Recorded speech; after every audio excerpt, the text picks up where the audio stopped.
So I'm sitting in a movie theater and this guy comes up and says, "Excuse me, is this seat saved?" And I say, "Well, if Thomas Aquinas reasoned that even animals have no soul, how can an inanimate object like a chair expect to achieve eternal salvation?" And he says, "No, I mean, is anyone sitting there?" And I say, ambiguity. The devil's volleyball. The universe is ambiguous and inexact, so stop looking for bright lines or you'll miss the show. Reality is not digital, it's analog. Your life is not deterministic, it's stochastic.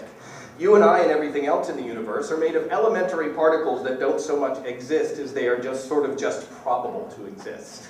Reality itself doesn't actually crystallize into existence until we observe it. It's not present, it's only probable. And when we look away, the universe turns back into a smudge. The universe actually works this way, and we have no idea why. We see it as through a glass darkly. In the original Greek translation of Paul's letter to Corinth, the word used is not darkly, it's en enigmati, meaning we see as though as a riddle. I don't want to start any blasphemous rumors, but even the Apostle Paul knew that life is a bit of a practical joke with no punchline. Here are two words, tika and haulo. They're non-English words. One of these words means pointy. The other one means round or curvy. This is not a trick question. Just go with your gut and raise your hand if you think kika means pointy and laulo means curvy. Thank you. Here's the thing. These words don't exist. I made them up. What manner of trickery is afoot that we can instinctively agree on the meanings of non-existent words? Word, yo. Did God cast a spell by spelling the word to create the universe? Are we in the cast of some grand performance? If I am in this cast, do I have top billing or am I listed as second middle-aged man? Do I exist? In 1644, René Descartes reasoned that I exist because I can think about my existence. But maybe I just think I'm thinking. Bear in mind that Descartes also said, if you would be a real seeker after truth, you must at least once in your life doubt, as far as possible, all things. Look, the road to death begins at birth, and the path from the one to the other is beset on all sides by a veritable symphony of the grandest of miracles.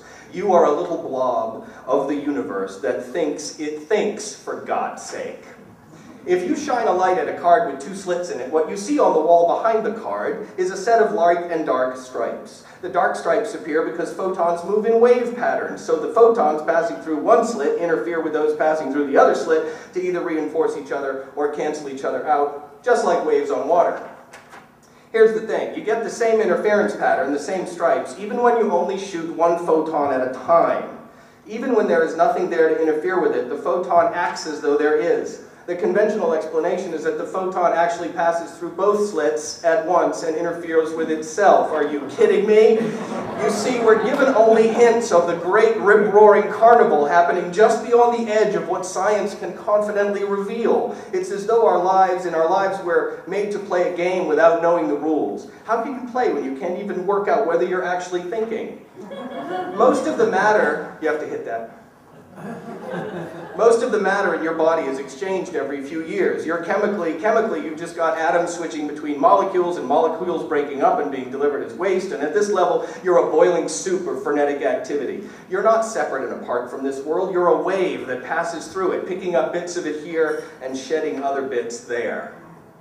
Conspirare, to breathe together. Some of the air leaving my lungs as I speak is infused with microscopic cellular material from within me, which is wafting through the air and finding its way into your lungs. And if we were to look very closely right now, we would probably find a few fragments of my DNA in your bloodstream. I wonder how that will affect you. So as we breathe together, or conspirare, we inevitably breathe into each other, or inspirare, we inspire. We are one. We are the world and everything that's in it. Our own tightest chains and heaviest burdens are we. When I endorse playful detachment, what I'm talking about is detachment from fear, detachment from loathing and worry. I'm advocating playful detachment from failure, from fear of failure. Don't sweat it, man. It's all just quarks and gluons. You are a puzzle, wrapped in an enigma, wrapped in a bag of skin. Your existence is a frickin' miracle and full of eloquent mystery, a real cliffhanger, a real barn burner. Without mystery, there would be no use for our God-given curiosity. You see, because the world is replete with ambiguity and uncertainty, and that's what makes it exquisitely beautiful.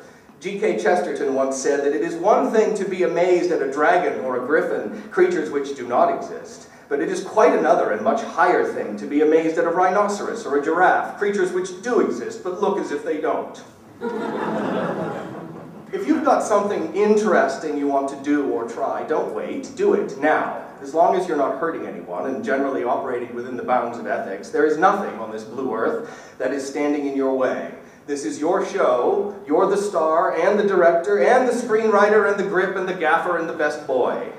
When I speak of playful detachment, I mean detachment from certainty, from the expectation that there should be certainty. For the only certainty is that you seem to be here. So wake up every day thankful for the banquet that has been set before you and, well, eat, man. So what's the punchline? A grizzly bear walks into a saloon with a bandage wrapped around the end of his arm, and he says, "I'm looking for the man who shot my paw."